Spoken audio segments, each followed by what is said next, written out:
Here's the deal, okay? You go right ahead. You go right ahead and enjoy everything that took place last night at PPG Paints Arena. I'm out. I'm out at least as far as, I don't know. I'm just out. Good morning to you. Good Friday morning. I'm Dejan Kovacevic of DK Pittsburgh Sports. This is Daily Shot of Penguins. It's not one you're going to like. It comes your way regardless, bright and early every weekday. If you're into football and or baseball, I also offer daily shots of Steelers and Pirates where you found this. Penguins 2, Predators 0. I'm not buying what they're selling. Penguins outshot the Predators 45-28. I am not buying what they're selling. The Penguins committed themselves to playing tight defense throughout the evening, giving up very, very few quality scoring chances, forechecking, pressuring the puck in all three zones. I am not buying what they're selling. Jason Zucker scored yet again. He's got 26 goals. Jake Gensel scored yet again. He's got 34. He's got 10 goals in his last 13 games. I mean, I can usually buy on those guys, so I'll make that one an exception, especially with Zucker. The Penguins played a good game. And you know what? They could play a terrible game. They could play a terrible period the next time they come out onto the ice. And I'm not just saying that because the Bruins are next on Saturday. In fact, what could drive you even more nuts is that they'd play great against Boston. They could beat Boston the same way Nashville just beat Boston this week. Same Nashville. And they'd go out and stink it up the next night against the Flyers. And until this team puts things together game after game after game, and I'm not even talking about results because I don't think that's fair. Otherwise, you'd be measuring everybody on a bar of 82-0. I'm just talking about the approach, the commitment, the passion, the understanding not only of the gravity of the situation since the Florida Panthers won again, but also understanding that there's only one way out of it, and that's that they have to do what they did in this game last night against the Predators in every game. They at least have to try it. And this was one game. And I was just in Detroit and covered a completely different game. Here's what Mike Sullivan had to say last night. And it's a lot of the little things. It's the wall play. It's our willingness to block shots. It's our fierce, compete level at the net fronts and tying up sticks and things like that at both ends of the rink. And I thought our guys, you could see it in their body language out there from the bench. Certainly, we could see it that the intent was in the right place, and I think that's something we can build on as well. Yeah, I'm not buying that. I'm not buying that it's something they can build on. I guess I can buy that it's something that they can build on. They just don't. And they won't.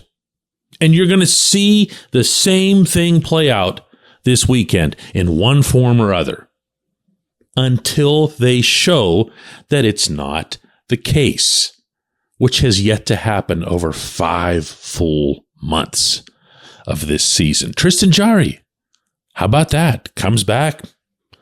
28 saves, back in the net, back with the goaltender, as I'd mentioned earlier in the week, that this team really needs to commit to in one way or another, meaning if he's really hurt, find out if he's really hurt.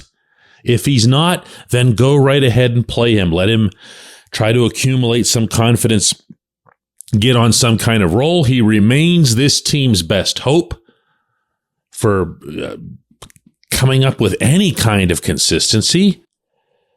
Of those 28 saves, a couple of them came on clean breakaways, and Jarry stood really tall on both of those, made them look like no contests.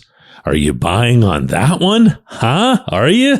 Here's some of what Jarry had to say. Yeah, the 2 points are huge. That's all we're going for at this time of year.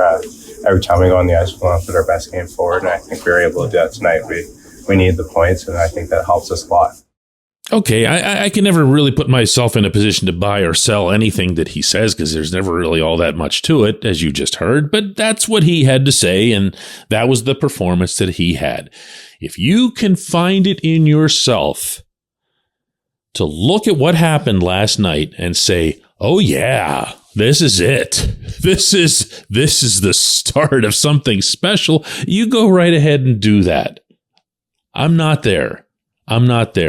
Talk to me after the coming weekend. Maybe I'll get there. Maybe not. But it would have to be something along the lines of Denver and Dallas and Washington. And oh, wait, what happened after that? I don't know. You know what? I know nobody likes to hear this, okay? Nobody wants to, press play on something called Daily Shot of Penguins and hear somebody dump all over everything. I'm not that guy by nature. I'm really not. But this has become exasperating, following, covering, and attempting to analyze and explain this hockey team. And they haven't, in my eyes, earned the right to put in a performance like that one last night and say, yeah, this is it. This is it. Here we are. This is what we've been waiting for. Just keep doing it. And then do it again. And then do it again, kind of like that scene in Miracle when Herb Brooks was chasing his Team USA guys up and down the ice. Do it again. Do it again. When we come back, J1Q.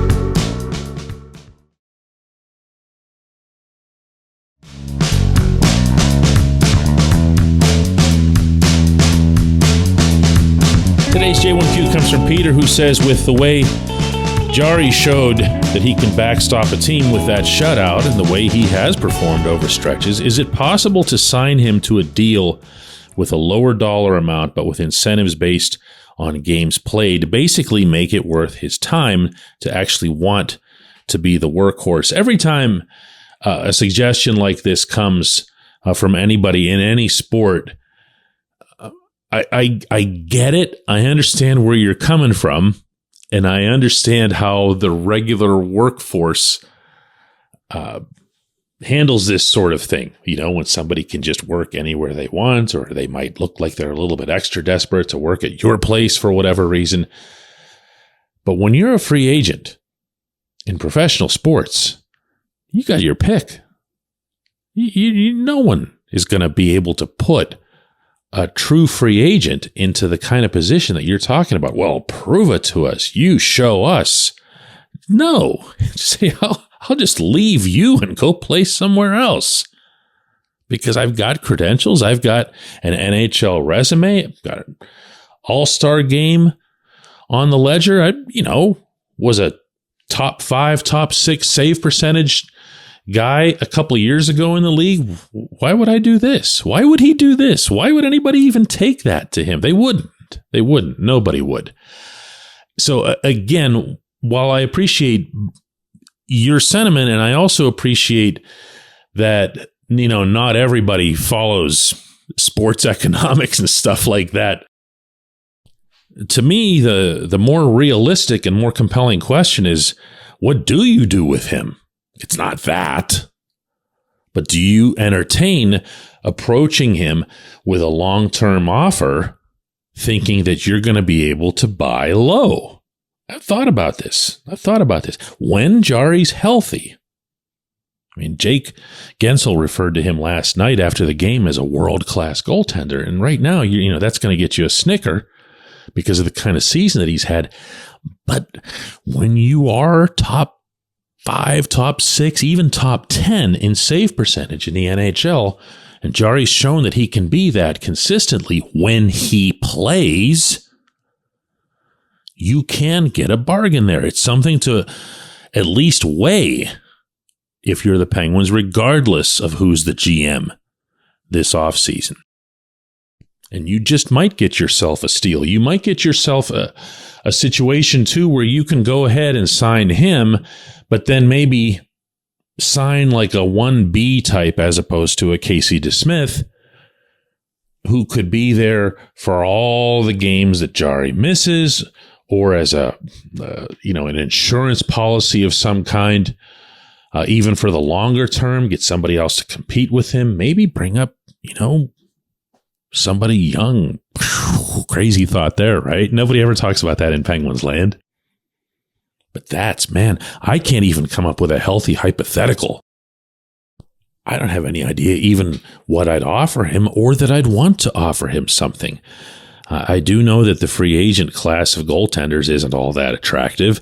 I do know that it's not super easy to get somebody else's starter away from them via trade. So, right? Maybe none of us have answers when it comes to this.